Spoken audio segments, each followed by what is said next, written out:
Okay, so with the first sight of this hunk of man, the NFL season has now officially began. And after week 1, not only did we learn a ton of new things, but there is also a lot to talk about.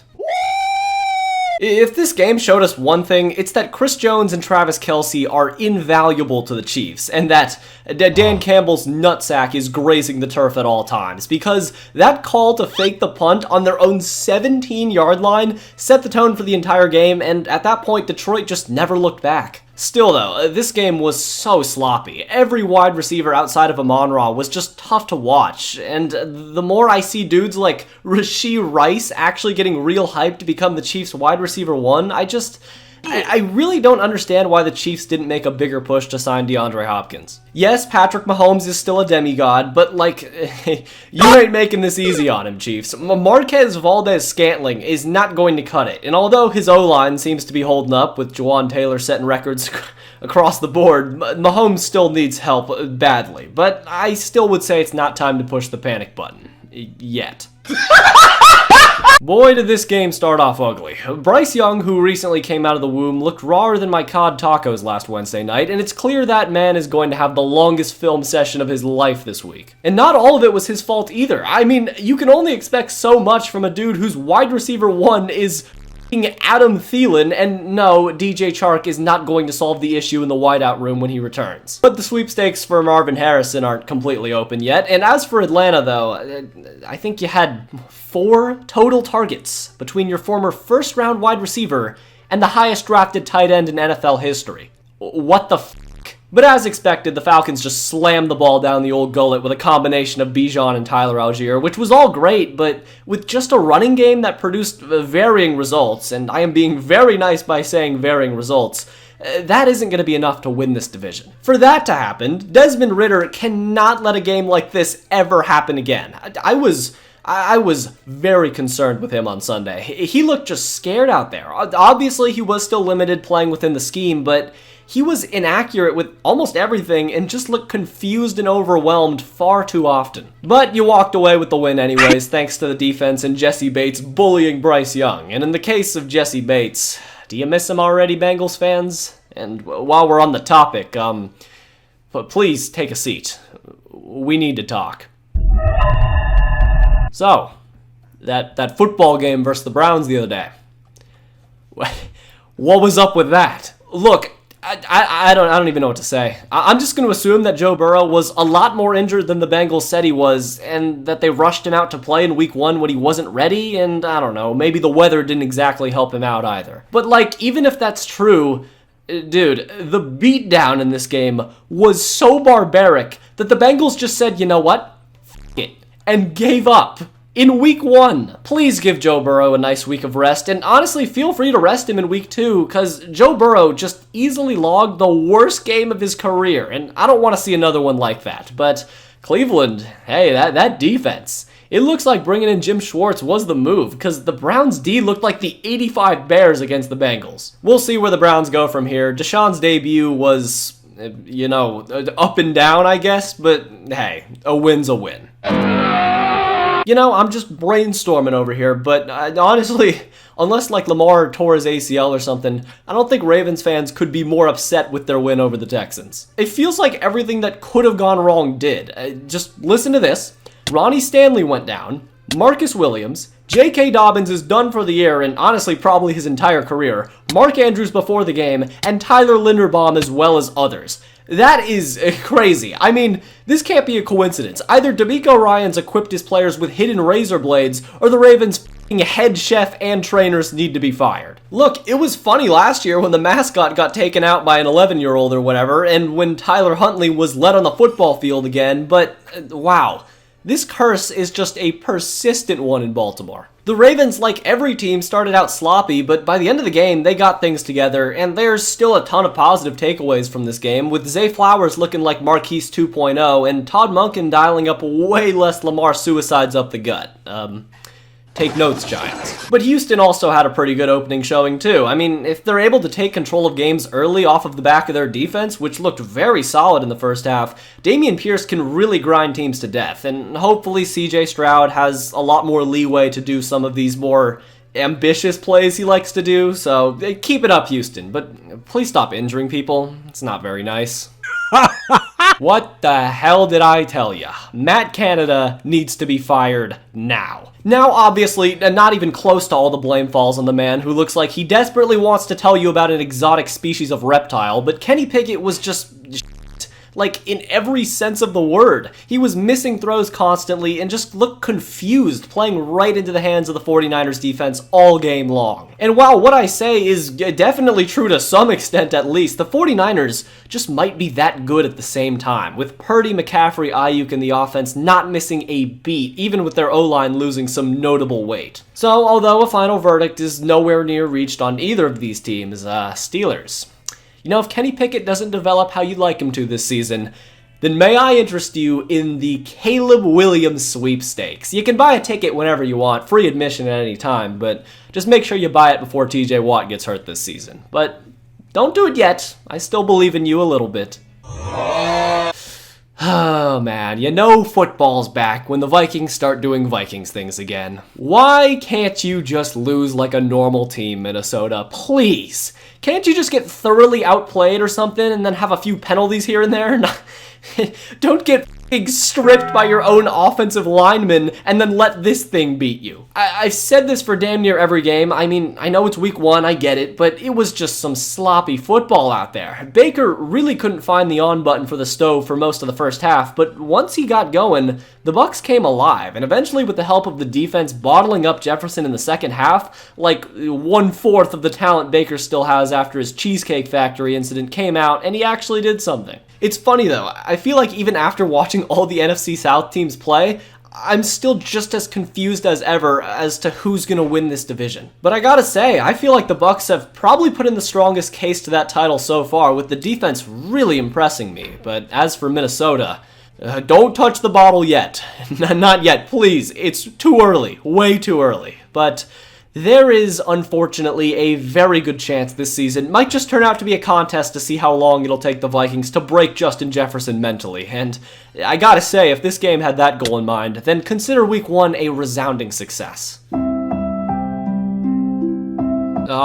If you decided consciously to watch this game in full on Sunday, then I probably won't be the first to tell you, but you made a grave mistake. This was just a tough game on the eyes, but hey, it looks like Sam Howell might be the best quarterback Washington's had since Kirk captained the ship, which isn't saying much, but I mean, I can't really say anything else. I feel like the Commanders could have gotten an equally as intense game by challenging 12 drunk dudes in the parking lot. Arizona, that was somehow worse than I expected. So please, allow me to do the honors, to be the first team inducted into the Caleb Williams sweepstakes, if you choose to accept. So, welcome to the squad, and enjoy the season. It's going to be a fun year, Cardinals fans.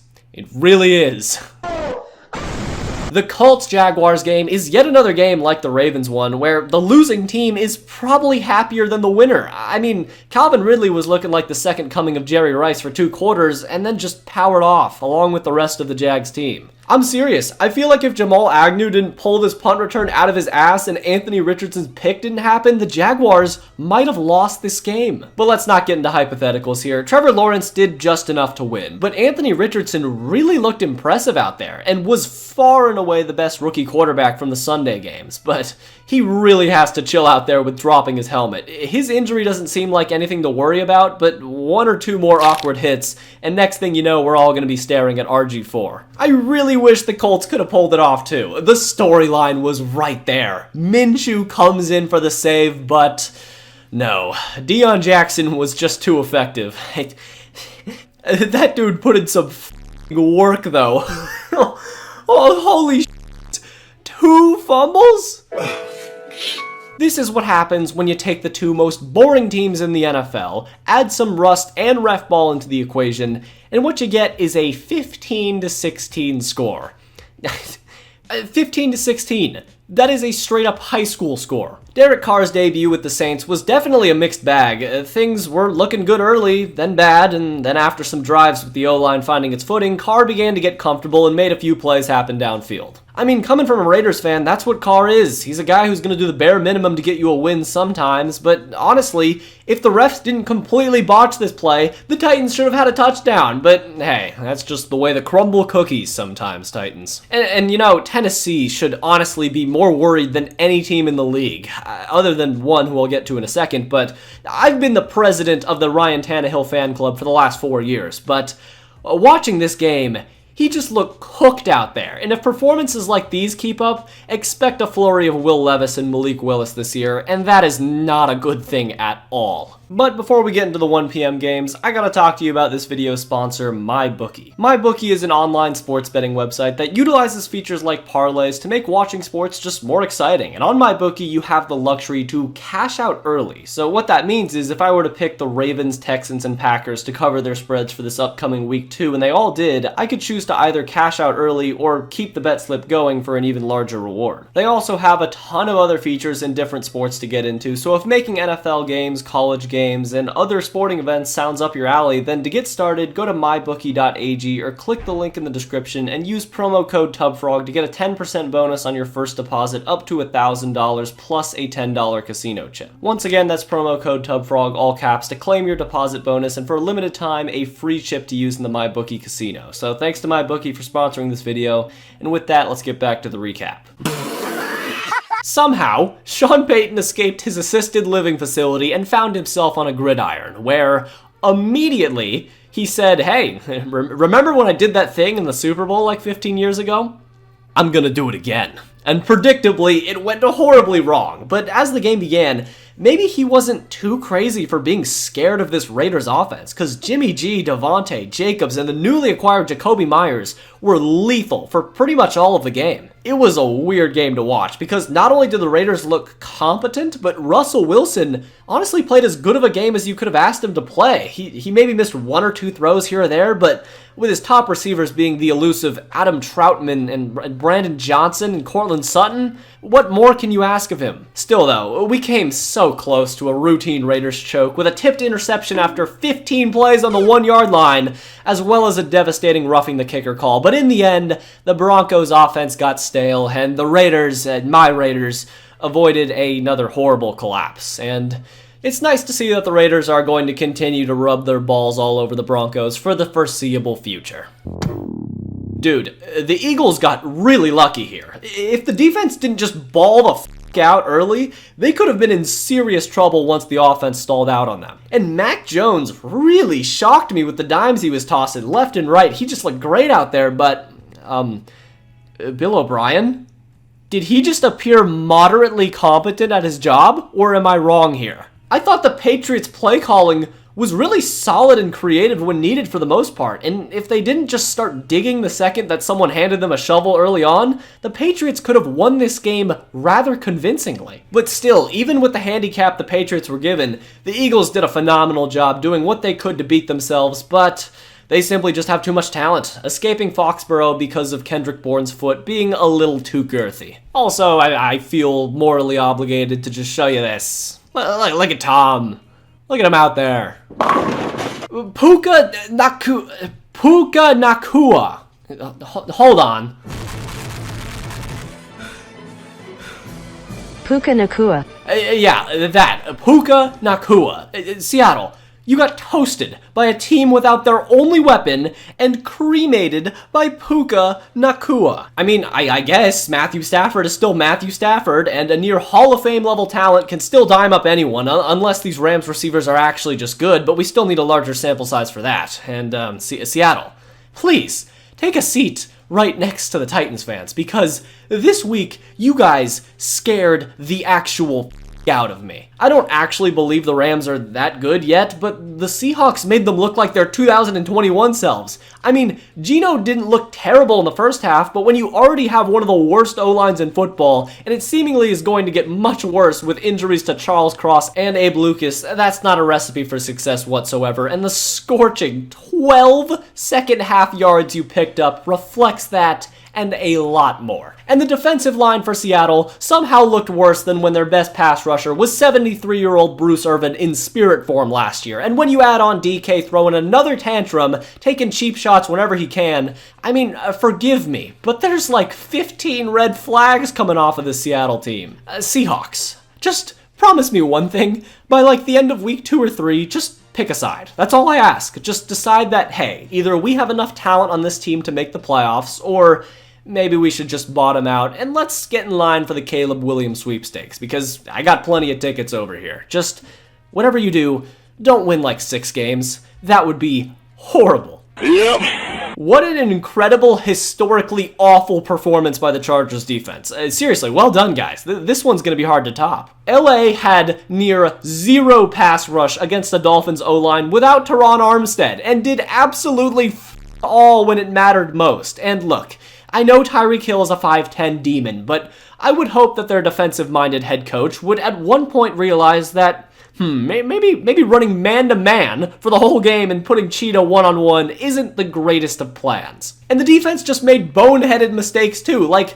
J.C. Jackson. All you had to do was simply not shove the guy, and it would be fine, but you didn't. And congratulations to Jason Sanders for breaking the record for longest field goal kick ever. I mean, dare I say, he made this look easy too. But even with that, this game was still just so much fun to watch. By far the best game in terms of entertainment alone from this week. Both offenses going back and forth, basically just flashbacks to that Ravens-Fins game from last year. It was an offensive battle, a stalemate, an absurd game from beginning to end, and how is it going to conclude?